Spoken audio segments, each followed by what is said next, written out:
For you know the grace of our Lord Jesus Christ, that though he was rich, yet for your sake he became poor, that ye through his poverty might be rich. Basahin natin sa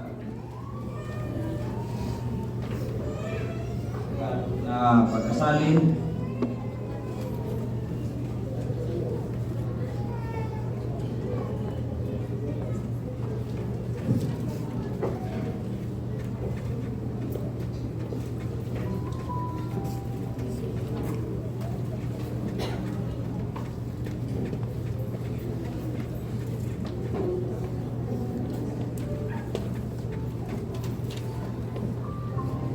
Sapagat nalaman ninyo ang biyaya ng ating Panginoong Jesucristo, na bagaman siya mayaman, gayon may nagpakadukha dahil sa inyo, upang sa pamagitan ng kanyang karukhaan ay magsiyaman kayo.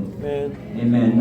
Dahil po sa ating kalagitnaan ng isang mensahe na aking pinamagatang, He became poor that we may be rich. Na siya ay naging dukha para sa pamagitan ng kanyang karukhaan ay magsiyaman tayo. Amen. Dahil dala ko sa Panginoon, sa manalangin, mahilingan natin si Paul Paroli. Okay.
Praise the Lord. Magpapalong po kayo.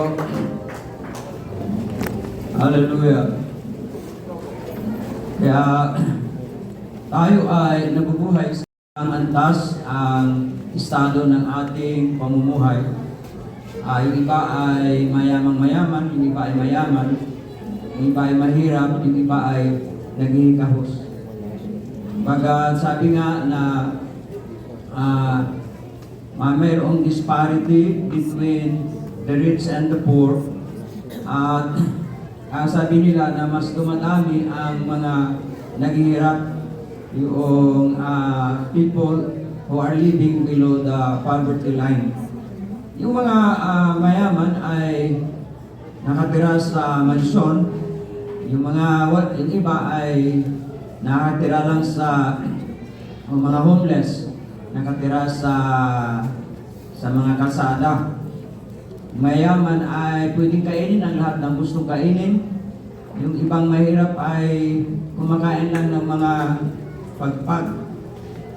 Yung mga tira-tira na itinapunan na pagpag para maalis yung mga langgam at niluluto ulit. Yung iba, mayaman ay kung saan gustong puntahan, nakakarating. Yung iba ay sa tuklong na lang paikot-ikot. Okay, sa Imus lang, mga kapatid. Yung mayaman ay gala ng gala. Yung mahirap naman ay sa isip na lang gumagala. So, ang sabi nga na, the gap between the rich and the poor are getting wider. Kaya alam natin na may mga mayaman na they are born into a rich family. Yung iba naman ay talagang yumaman sa hirap at tiyaga. Ang sabi ng mga talata natin binasa na ang Panginoon Jesus, siya ay mayaman at dapat siya ay naging dukha para sa atin, o dahil sa atin, siya ay naging dukha para sa kanyang karukhaan, tayo ay magsiyaman. Amen. At makita natin sa buhay ng ating Panginoon Jesus na kumbaga nung siya pinanganak siya sa simply sa isang sabsaban, manger, mga kapatid, at doon pinanganak sa isang di kilalang bayan na ito ay ang Bethlehem, isang maliit na bayan, an obscure village. At nung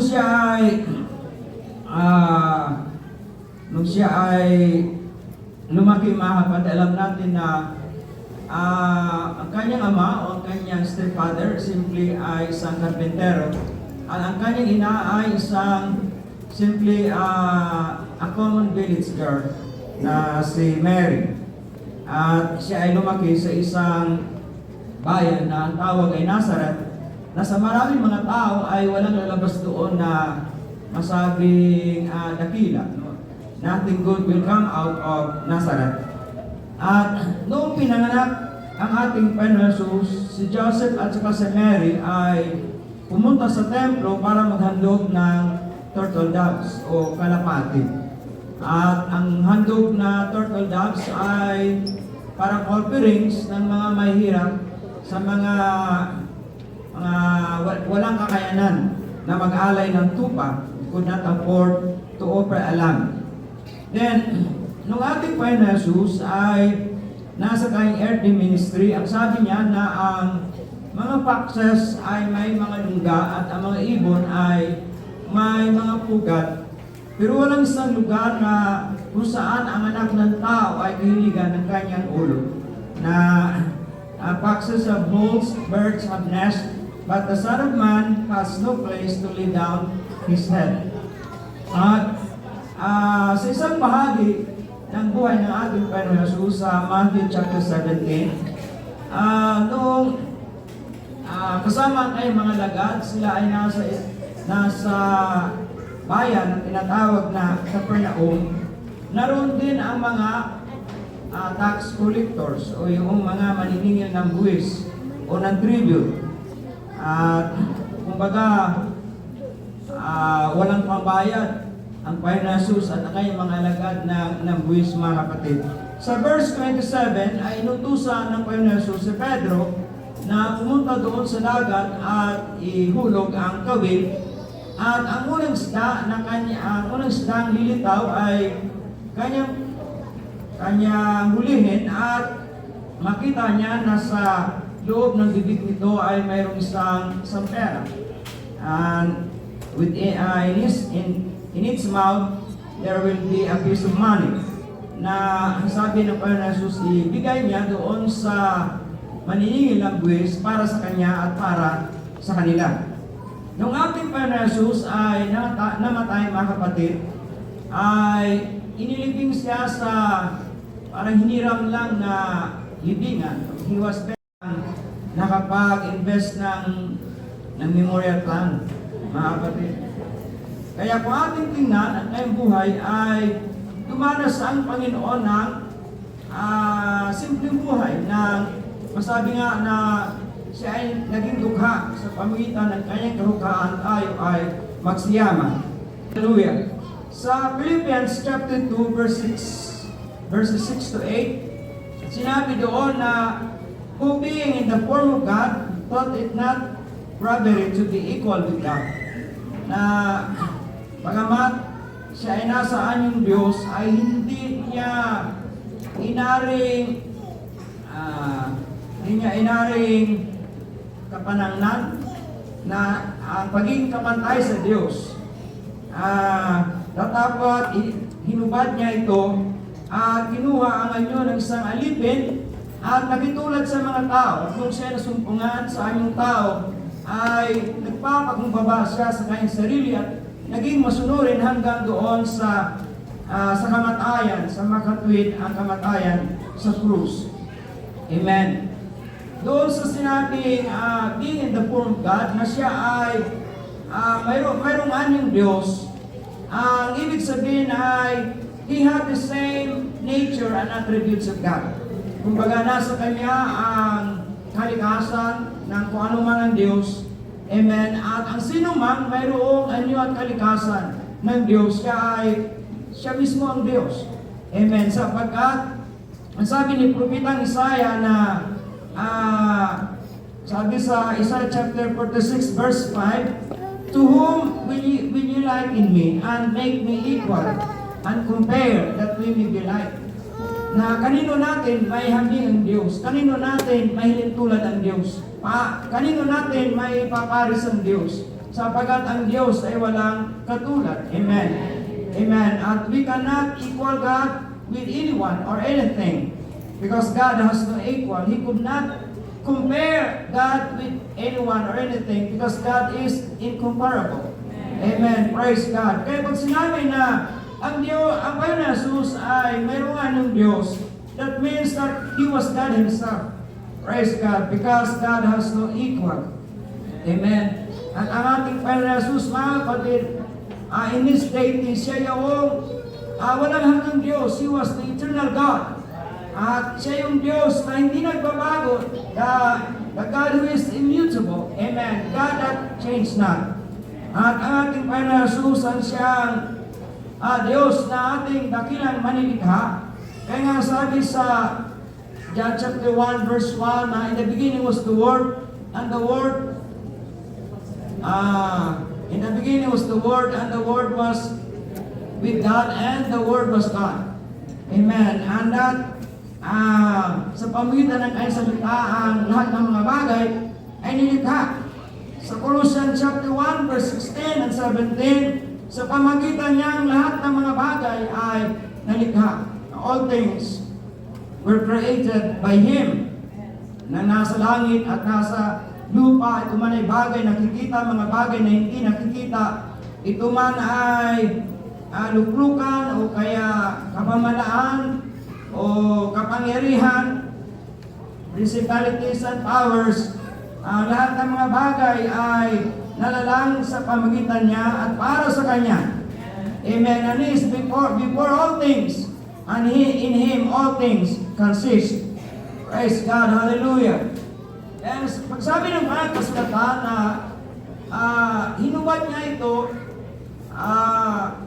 parang ibig sabihin ay ang Panginoon Jesus ay hindi dumating sa kapuspusan ng kanyang kaluwalhatian at kapangyarihan.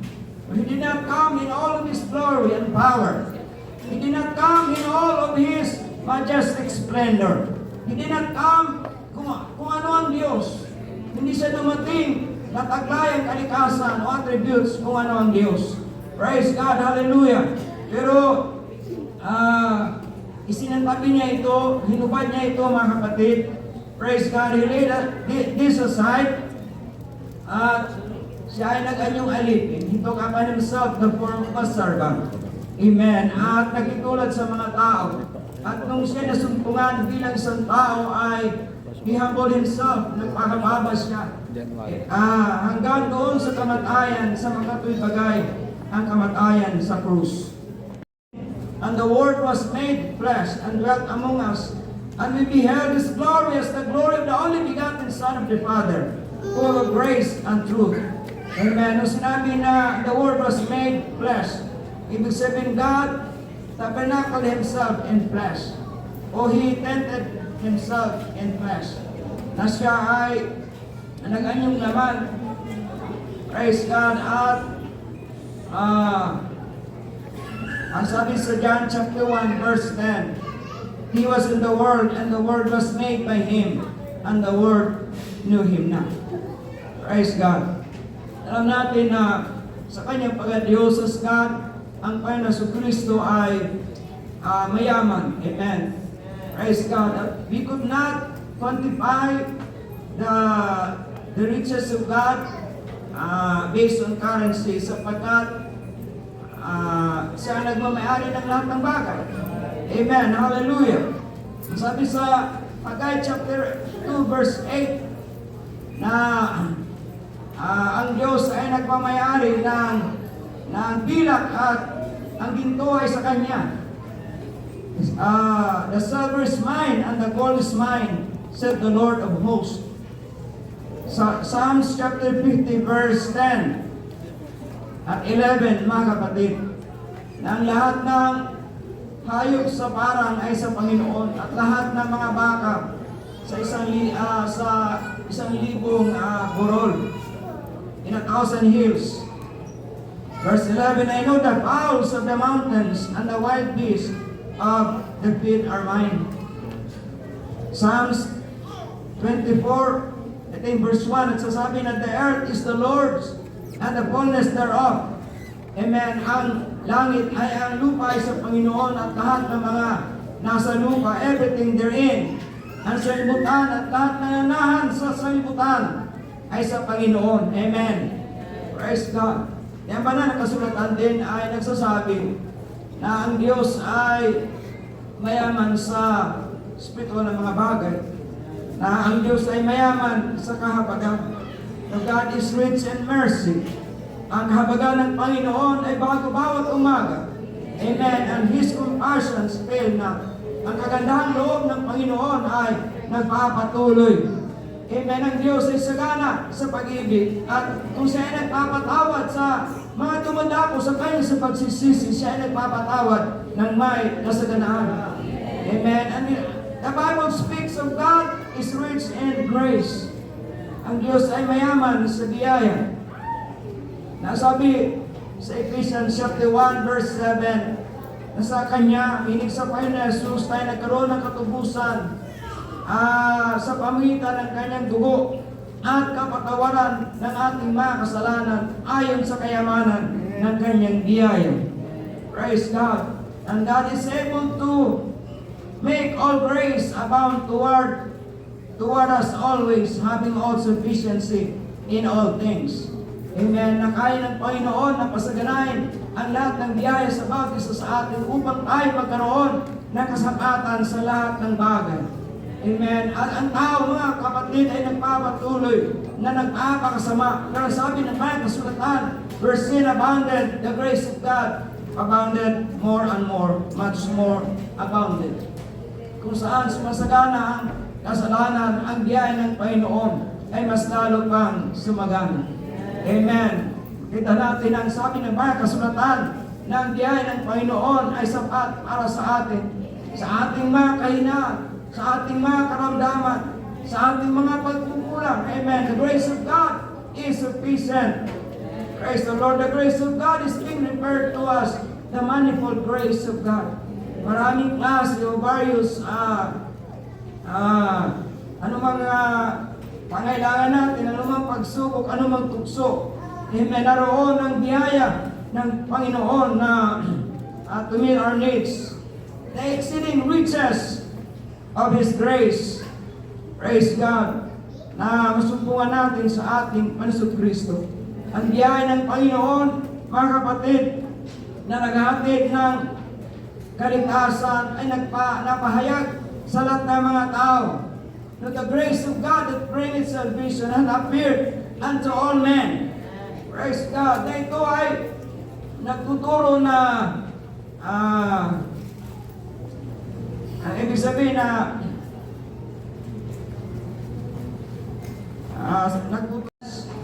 mamuhay tayo na hiwalay sa pita ng laman, but we should live soberly, righteously, and godly in this present world.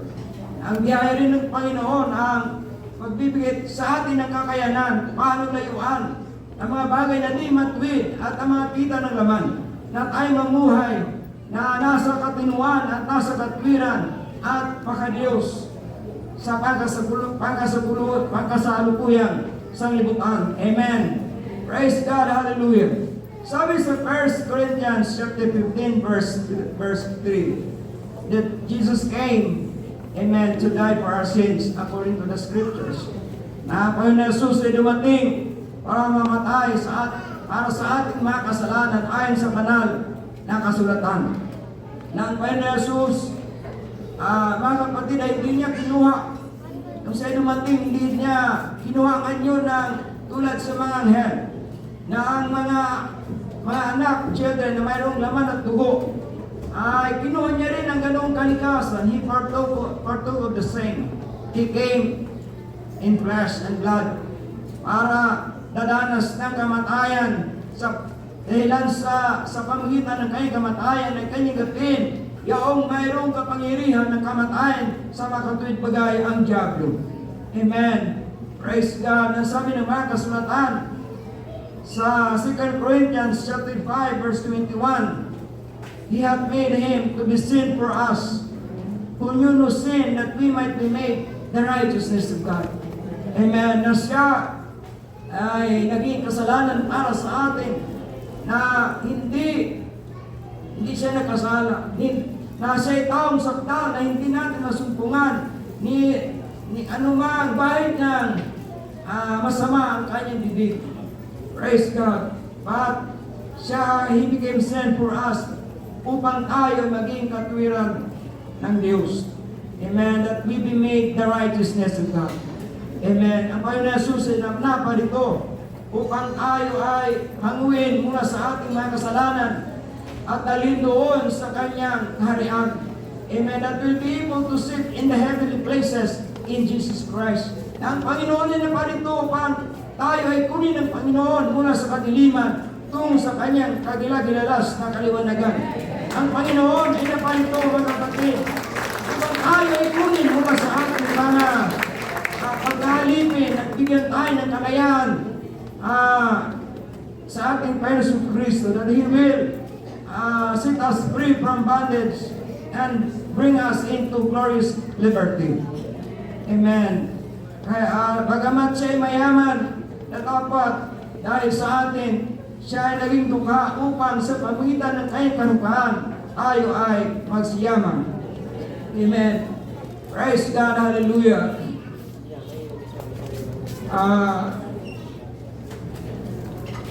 Ang Panginoon, nung siya naparito, mga kapatid, ay parang hindi naman talaga ang purpose ng Panginoon ay tayo ay magkaroon ng mga material na kayamanan. Naparito ang Panginoon para tayo ay pagkalooban ng kanyang biyayang kaligtasan. Amen. For God so loved the world that He gave His only begotten Son, that whosoever believeth in Him shall not perish, but have everlasting life. Amen. Na kung paano ang kabayaran ng kasalanan ay kamatayan, ang kaloob ng Diyos na walang bayad ay buhay na wala hanggan kay Kristo Jesus. Amen. Pero ang Panginoon niya pa rito, mga kapatid, na nangako na that He will supply all our needs according to His riches and glory by Jesus Christ. Amen. At tayo lumayo sa covetousness sapagkat ang sabi ng Panginoon, hindi niya tayo pagkukulangin. Ang sabi niya na, hindi ko kayo iwanan, hindi ko kayo pababayaan. Praise God. Hallelujah. Naroon ang pangako ng Panginoon na katagpuin anumang ating mga pangailangan, ito man ay physical, ito man ay mental o emotional o spiritual needs. Praise God. Sa Ephesians chapter 3 verse 8, ang sabi ni Apostol Pablo na that we should preach na ipangaral namin sa mga hintil ang tungkol sa the unsearchable riches in Christ.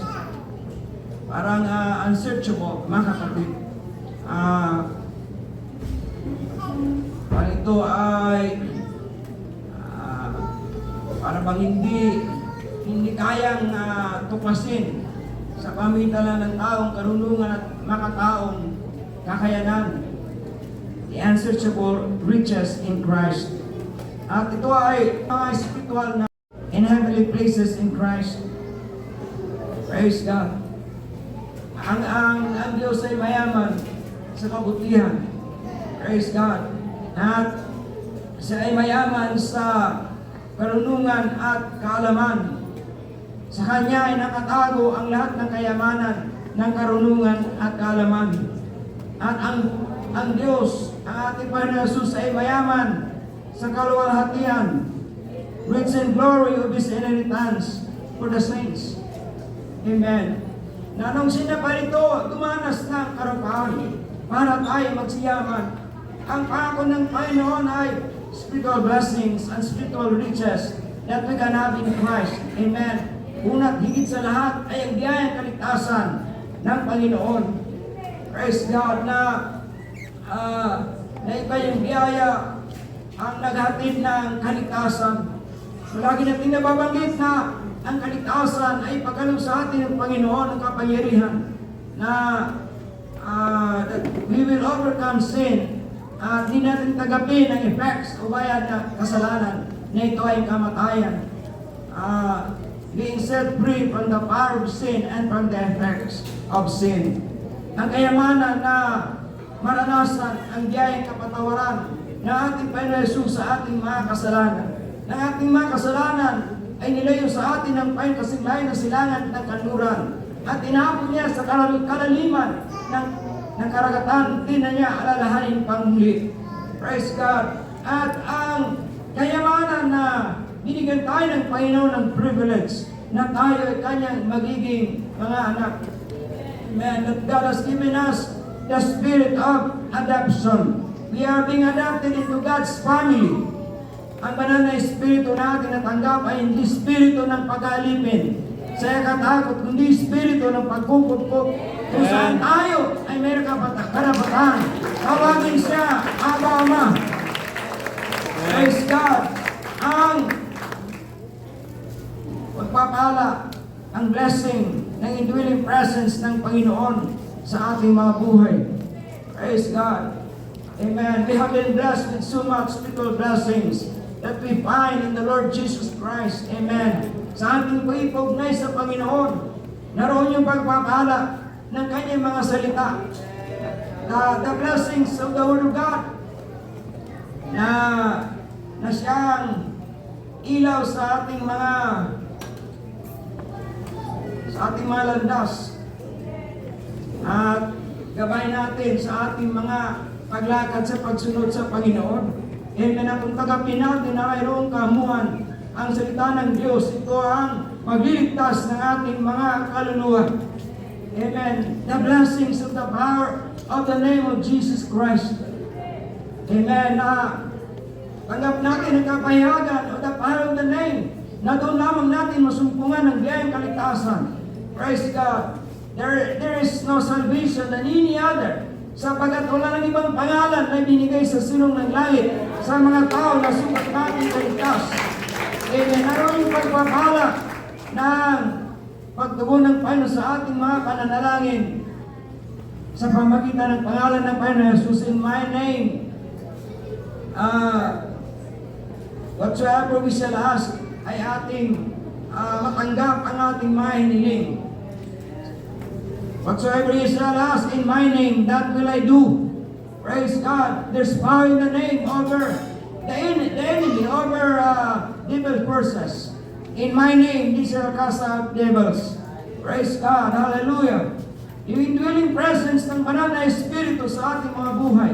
Tagay natin ng kapayapaan at di kaya arukin na ating mga kaisipan.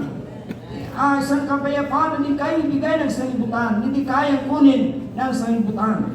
Amen. At mayroon tayong kagalakan na di kaya mangitin ang ating mga labi, but it's joy unspeakable, full of glory. Praise God. Ang banal na Espiritu nagbibigay sa atin ng kaaliwan, comfort. Bibigay sa atin ng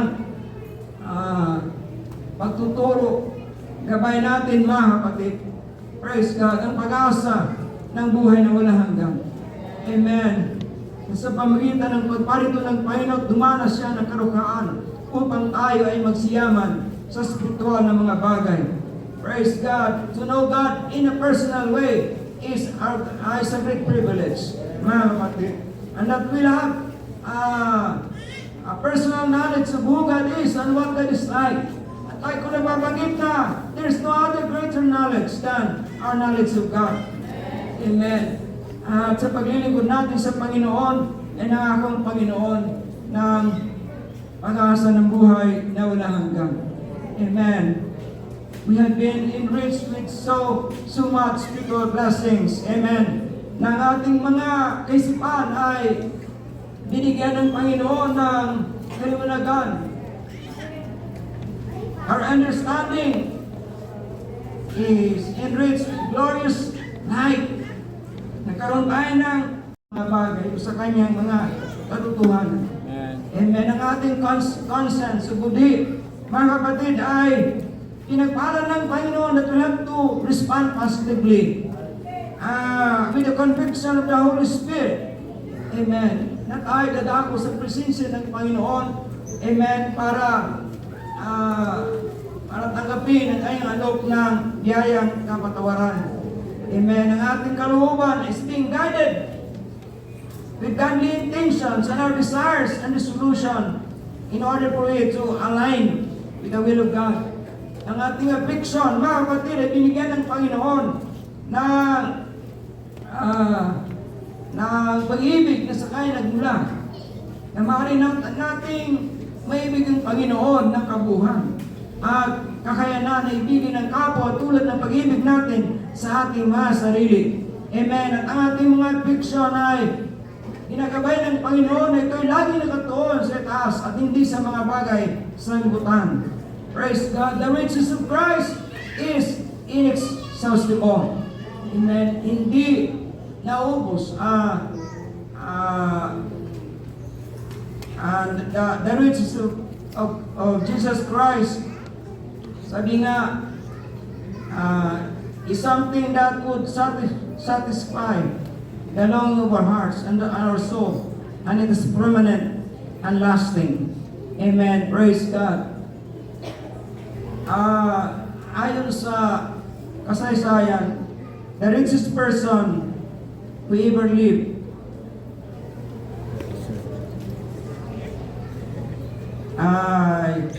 sabi nga, he accumulated a wealth which was unimaginable, incalculable. Na kanyang kayamanan ay mula sa ginto at saka sa salt. Ito raw ay si Mansa Musa sa 14th century, Emperor of Mali sa Africa. His wealth has been estimated to the modern equivalent of 400 billion US dollars. Pero sabi naman ng iba na the richest man who ever lived on earth ay si Haring Solomon. And his riches was estimated at 2.2 trillion US dollars. For sa 1 Kings chapter 10 verse 23, sabi dito na King Solomon exceeded all the kings of the earth in riches and wisdom. Amen. Nahigitan ni Haring Solomon, he surpassed ang lahat ng kayamanan ng mga hari sa lupa, sa kayamanan at ng karunungan. Pero si King Solomon, mga kapatid, ayon sa sulat niya doon sa aklat ng Ecclesiastes, sinabi niya na ang lahat ng mga bagay na material, lahat ng bagay na kayamanan, ang mga naitayo niya, iba't ibang mga gusali, ay hindi nakapagbibigay na lubos na kasiyahan sa tao. Amen. That earthly wealth can never fully satisfy. Ang sabi nga na, he that love silver cannot be satisfied with silver. Ang umiibig sa pilak ay hindi nabibigyan ng kasiyahan, lubos na kasiyahan sa pamitan ng pilak.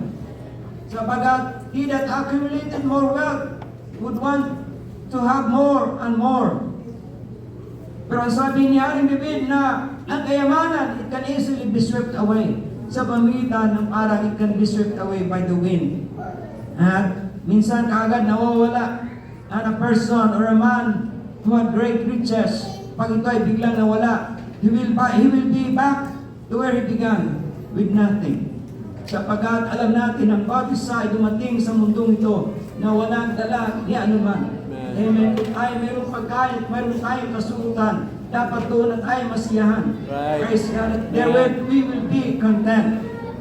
Praise God. Ang sabi ni Hari Solomon, with all the material wealth that he had accumulated, vanity of all vanities, nothing new under the sun. Ang lahat ay naging walang kabuluhan, walang bago sa lilim ng araw. Ang sabi niya na a man who works hard ay nakatulog ng mahimbing, makain man siya ng konti o marami. Pero ang mayaman ay magkaroon ng kabagabagan at he will suffer sleepless nights. Ang material na kayamanan, ang sabi ng isang writer na si Arne Garborg, for money you can have everything, it is said, but no, that is not true. Pwede mong bilhin ang pagkain, hindi mo kayang bilhin ang appetite. Kayang bilhin mo ang medisina o gamot, di mo kayang bilhin ang kalusugan. Maaari kang bumili ng malamot na higaan, pero hindi mo kayang bilhin ang mahimbing na tulog. Right. You may purchase knowledge but not intelligence. You may purchase glitter but not comfort. You may purchase fun and pleasure, lahat ng kalayawan, pero hindi mo mabili ang contentment. Right. Maaring mabili mo ang mga acquaintances, ang mga kakilala, but you cannot purchase through friendship. Right. Maaring ikaw ay bumili ng mga mabayaran mo ang mga alipin, pero hindi mo mabili ang katapatan. Maaring mabili mo ang you could acquire gray hair, but you cannot purchase honor. Maaring magkaroon ka ng matahimik na mga araw, pero hindi mo mabili ang tunay na kapayapaan. Pero sabi ng Panginoon, mga kapatid, desires for us to have an abundant life. Amen. Praise God. Ito ay hindi lang tumutukoy, mga kapatid, sa material ng mga bagay, pero spiritual na mga pagpapala na mula sa Panginoon. Amen. And He will bless us with spiritual blessings in heavenly places in Jesus Christ. Praise God. Hallelujah. Hallelujah. Sabi ni Hari Solomon na a good name is more desirable than great riches. Favor is better than silver and gold. The rich and the poor meet together. Meaning the mayaman at mahirap, there's one thing in common. God is the maker of them all. Ang Diyos ang may likha sa lahat ng bagay. Praise God. Hallelujah. Pero sabi ng banal na kasulatan na tayo ay huwag mag-ipok ng kayamanan sa libutan kung saan ang mga kayamanan dito ay may kasiraan, may kabulukan, ninanakaw, tinatanga, kinakalawang, mga kapatid. At ang mga nag-impok ng kayamanan sa mundo nito, ang sabi ng banal na kasulatan, na sila yaong ay mga nag-impok ng kayamanan para sa ganyang kanyang sarili, ay mayaman sa kanilang sarili, datapot sila ay mahirap sa harap ng Diyos. Right. They are not rich toward God. Mag-impok tayo ng kayamanan doon sa langit, kung saan ang mga kayamanan natin ay wala ng kasalanan. Wala ng katulukan.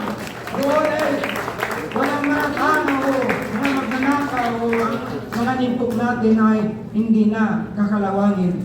Praise God. 1 Peter chapter 1 verses 4 and 5. Nasa pamagitan ng pagkabuhay na maguli ng Panginoon, tayo ay mayroong parang isang mana na walang kasiraan. We have an inheritance that is imperishable, incorruptible, amen, undefiled, meaning cannot be corrupted, cannot be broken, hindi nasisira, amen, unfading, or fade it not away. It will never lose its value. At yun ay nakalaan doon sa langit. Being kept, who are kept by the power of God through faith unto salvation, ready to be revealed in the last time. Amen. Ito ay hayag, mga kapatid, sa huling panahon. Na nagpapasalamat sa Panginoon na nung siya ay naparito, mga kapatid, siya ay nagpakumbaba sa kanyang sarili. Amen. Siya ay nakitulad sa mga tao ng nasumpungan bilang isang tao. Siya ang naging high priest natin, pinakapunong sacerdote. Dahil can be touched with the feeling of our infirmities. Siya ay nagkaroon ng katawan na sapagkat siya ay naihayag bilang isang tao para sa pamagitan ng kay kamatayan doon sa krus, para ang kayong banal na dugo ay magbuhos, mga kapatid, para tayo tubusin sa ating mga kasalanan. That we have been redeemed not with things like that of silver and gold, but with the precious blood of Jesus Christ, without spot or blemish. Amen. Walang anumang karumihan. Praise God. Hallelujah. Ang Panginoon ay naparito na dumanas ng karugaan upang sa pamitan nito tayo ay magsiyaman. Amen. That we'll have that spiritual riches that we can have in the Lord Jesus Christ. Praise God. Hallelujah. Sa ating mga paglilingkod sa Panginoon, mga kapatid, kung sinasabi na masama ang magkaroon ng mga material possessions, hindi ko sinasabi na masama ang kumita ng pera at mag-impok ng material na mga bagay, mga kapatid. Pero ito'y maging masama when we will accumulate things, earthly things, in the expense of our spiritual relationship with God. Amen. Unang higit sa lahat, mga kapatid, ay ang maglingkod tayo sa Panginoon. Amen. Praise God. Na mag-impok tayo ng kayamanan na walang kasalanan at walang kapulitan doon sa langit. Sabi na kinakatawan, hindi na kinatama, hindi na pwedeng nakawin. Amen. Mayroon tayong mga walang hanggang mana sa piling ng Panginoon. Amen. Praise God. We have that promise of a great salvation, and we have that promise of our hope of eternal life in the Lord Jesus Christ. Praise God. Hallelujah. Everybody say amen. Amen. Praise God. Ang lahat ng ating mga paglilingkod sa Panginoon ay hindi mawala ng kabuluhan. Ang mga pagpapagal natin sa Panginoon ay mayroong katapatang kagantihan. Amen. Because our labor of love will not be in vain in the Lord. Praise God. Patuloy lamang tayo maglingkod sa Panginoon na may katapatan. Amen. May pagkakalang material man o wala. Praise God. Hallelujah. Ang Panginoon man ay tatagpuin ang ating mga pangailangan o hindi. Amen. Kung tayo man ay mayroong karamdaman at tayo may kalusugan, patuloy tayo maglilingkod sa Panginoon. Amen. Hallelujah. Praise God. Sapagkat mayroon tayong inaasahan na wala hanggan mana sa piling ng Panginoon. Amen. Hallelujah. Mga pagay na walang kasiraan. Praise God.